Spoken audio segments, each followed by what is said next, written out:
Olá pessoal, tudo bem com vocês? Bom, para quem não me conhece, meu nome é Mariana e hoje daremos sequência à nossa leitura da Bíblia inteira em um ano. Já estamos no dia 158 e vamos seguir a partir de 1 Reis, capítulo 2 em diante, que diz o seguinte: As instruções de Davi a Salomão. Quando se aproximava o dia de sua morte, Davi deu instruções ao seu filho Salomão. Estou para seguir o caminho de toda a terra, por isso seja forte, seja homem. Obedeça ao que o Senhor, o seu Deus, exige. Ande nos seus caminhos e obedeça aos seus decretos, aos seus mandamentos, às suas ordenanças e aos seus testemunhos, conforme se acham escritos na lei de Moisés. Assim você prosperará em tudo que fizer e por onde quer que for, e o Senhor manterá a promessa que me fez. Se os seus descendentes cuidarem de sua conduta e se me seguirem fielmente de todo o coração e de toda a alma, você jamais ficará sem descendente no trono de Israel. Você sabe muito bem o que Joabe, filho de Zeruia, me fez, o que fez com os dois comandantes dos exércitos de Israel, Abner, filho de Ner, e Amasa, filho de Jeter. Ele os matou derramando sangue em tempos de paz. Agiu como se estivesse em guerra, e com aquele sangue manchou o seu cinto e as suas sandálias. Proceda com sabedoria que você tem e não o deixe envelhecer e descer em paz à sepultura. Mas seja bondoso com os filhos de Barzilai, de Gileade. Admita-os entre os que comem à mesa com você, pois eles me apoiaram quando fugi do seu irmão Absalão. Saiba que também está com você Simei, filho de Gera, o benjamita de Baurim. Ele lançou terríveis maldições contra mim no dia em que fui a Maanaim. Mas depois desceu ao meu encontro no Jordão e lhe prometi, jurando pelo Senhor, que não mataria a espada. Mas agora não o considere inocente. Você é um homem sábio e saberá o que fazer com ele. Apesar de ele já ser idoso, faça-o descer ensanguentado à sepultura. Então Davi descansou com seus antepassados e foi sepultado na cidade de Davi. Ele reinou 40 anos em Israel, 7 anos em Hebrom e 33 em Jerusalém. Salomão assentou-se no trono de Davi, seu pai, e o seu reinado foi firmemente estabelecido. O reinado de Salomão. Adonias, filho de Agite, foi até Batseba, mãe de Salomão, que lhe perguntou: Você vem em paz? Ele respondeu sim, e acrescentou: Tenho algo a dizer. Ela disse: Fale. Você sabe, disse ele, que o reino era meu. Todo Israel me via como seu rei. Mas as circunstâncias mudaram, e o reino foi para o meu irmão, pois o Senhor o concedeu a ele. Agora quero fazer um pedido a você, e espero que não me seja negado. Ela disse: Fale. Então ele prosseguiu: Peça, por favor, ao rei Salomão que me dê a sunamita Abisag por mulher, pois ele não deixará de atender você. Está bem, respondeu Batseba. Falarei com o rei em seu favor. Quando Batseba foi falar ao rei em favor de Adonias, Salomão levantou-se para recebê-la e inclinou-se diante dela. Depois assentou-se no seu trono, mandou que trouxessem um trono para sua mãe, e ela se assentou à sua direita. Tenho um pequeno pedido para fazer a você, disse ela. Não deixe de me atender. O rei respondeu: Faça o pedido, minha mãe, não deixarei de atendê-lo.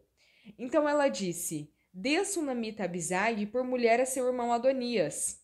O rei Salomão perguntou à sua mãe: Por que você pede somente a sunamita Abisag para Adonias? Peça logo o reino para ele, para o sacerdote Abiatar e para Joabe, filho de Zeruia. Afinal, ele é o meu irmão mais velho. Então o rei Salomão jurou pelo Senhor: Que Deus me castigue com todo o rigor, se isso que Adonias falou não lhe custar a sua própria vida. E agora eu juro pelo nome do Senhor, que me estabeleceu no trono de meu pai, Davi, e, conforme prometeu, fundou uma dinastia para mim, que hoje mesmo Adonias será morto. E o rei Salomão deu ordem a Benaia, filho de Joiada, que ferisse e matasse Adonias.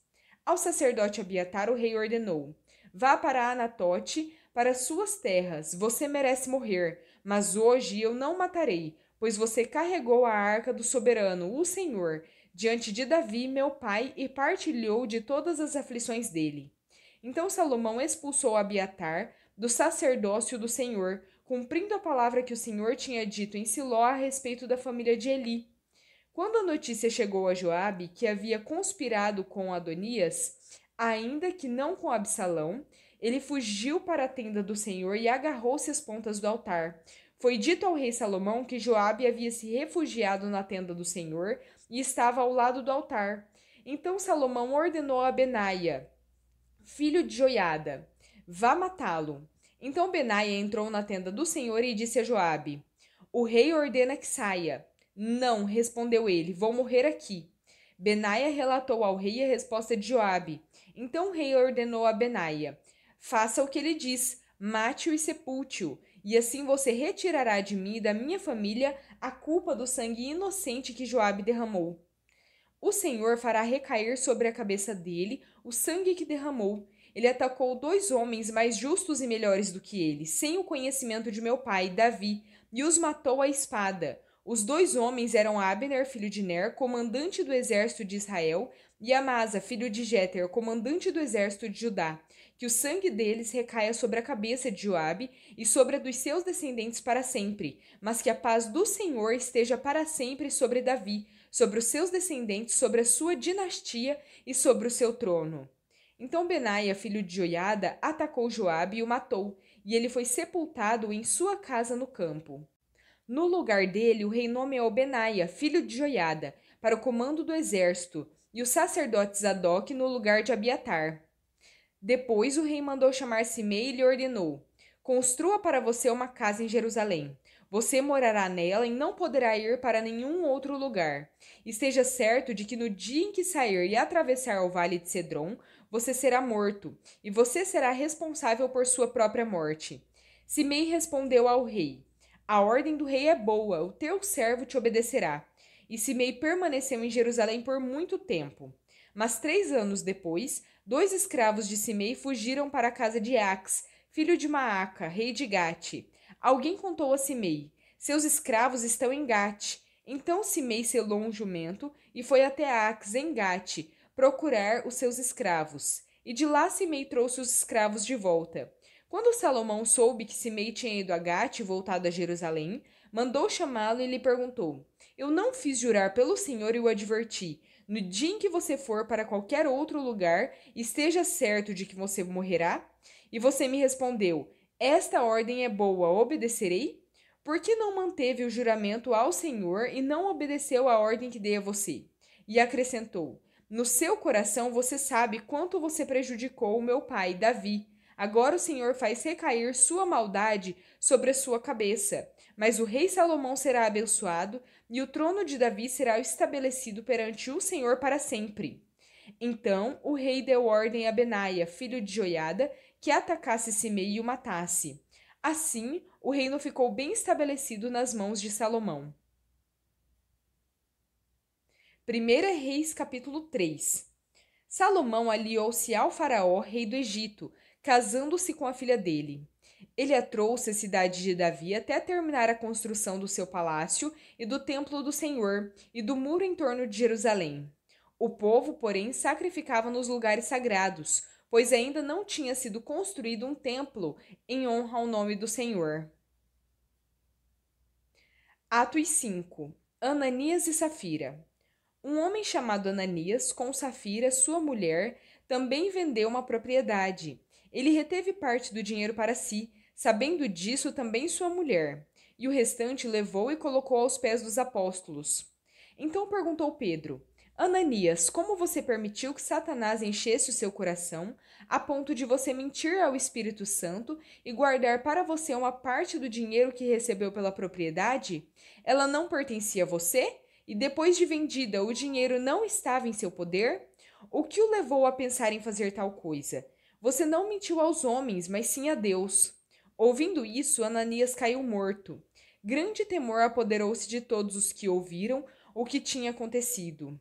Então os moços vieram, envolveram seu corpo, levaram-no para fora e o sepultaram. Cerca de 3 horas mais tarde, entrou sua mulher, sem saber o que havia acontecido. Pedro lhe perguntou: diga-me, foi esse o preço que vocês conseguiram pela propriedade? Respondeu ela: sim, foi esse mesmo. Pedro lhe disse: por que vocês entraram em acordo para tentar o Espírito do Senhor? Veja, estão à porta os pés dos que sepultaram seu marido, e eles a levarão também. Naquele mesmo instante, ela caiu morta aos pés dele. Então os moços entraram e, encontrando-a morta, levaram-na e a sepultaram ao lado de seu marido. E grande temor apoderou-se de toda a igreja e de todos os que ouviram falar desses acontecimentos. Os apóstolos curam muitos doentes.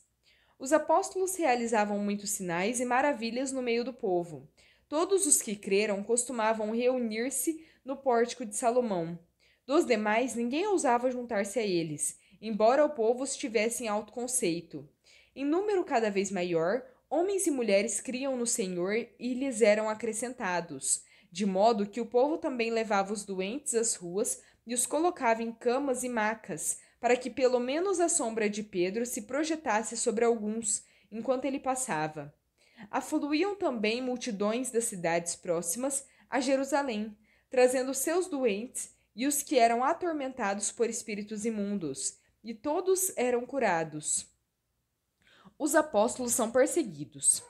Então o sumo sacerdote e todos seus companheiros, membros do partido dos saduceus, ficaram cheios de inveja. Por isso mandaram prender os apóstolos, colocando-os numa prisão pública. Mas durante a noite um anjo do Senhor abriu as portas do cárcere, levou-os para fora e disse: Dirijam-se ao templo e relatem ao povo toda a mensagem desta vida. Ao amanhecer, eles entraram no pátio do templo, como haviam sido instruídos, e começaram a ensinar o povo. Quando chegaram o sumo sacerdote e os seus companheiros, convocaram o sinédrio, toda a assembleia dos líderes religiosos de Israel, e mandaram buscar os apóstolos na prisão. Todavia, ao chegarem à prisão, os guardas não os encontraram ali. Então voltaram e relataram: Encontramos a prisão trancada com toda a segurança, com os guardas diante das portas, mas quando as abrimos não havia ninguém. Diante desse relato, o capitão da guarda do templo e os chefes dos sacerdotes ficaram perplexos, imaginando o que teria acontecido.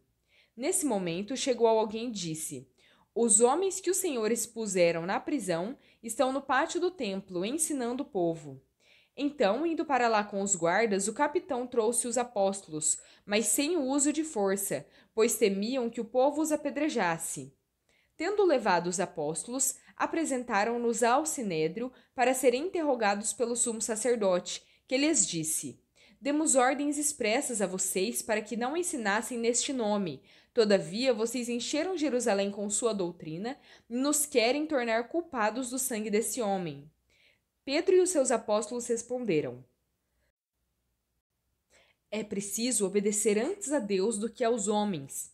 O Deus dos nossos antepassados ressuscitou Jesus, a quem os senhores mataram, suspendendo-o num madeiro.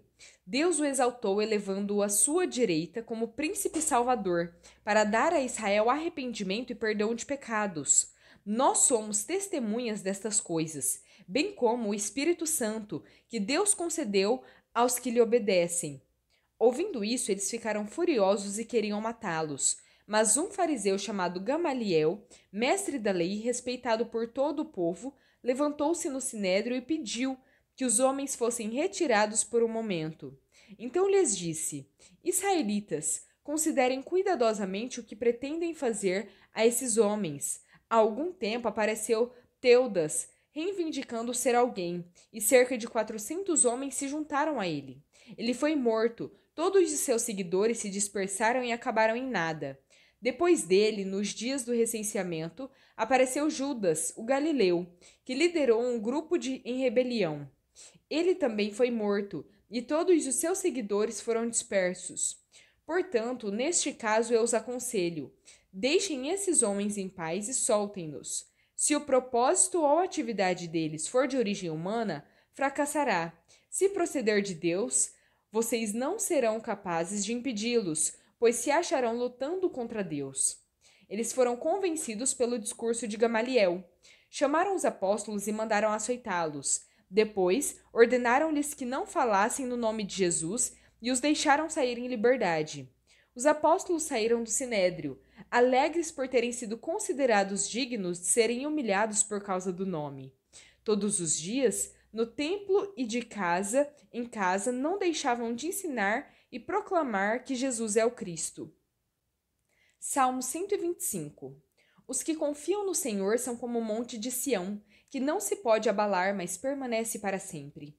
Como os montes cercam Jerusalém, assim o Senhor protege o seu povo, desde agora e para sempre.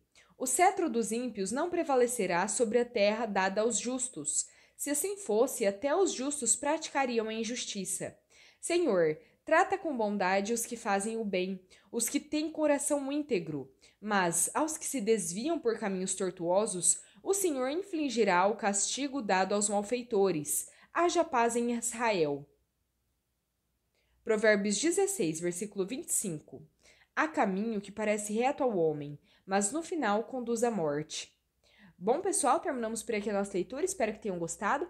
Se gostaram, deixem o seu like, se inscrevam no canal e compartilhem esse vídeo com outras pessoas que vocês gostariam que conhecessem a palavra também. Muito obrigada, fiquem com Deus e até a próxima!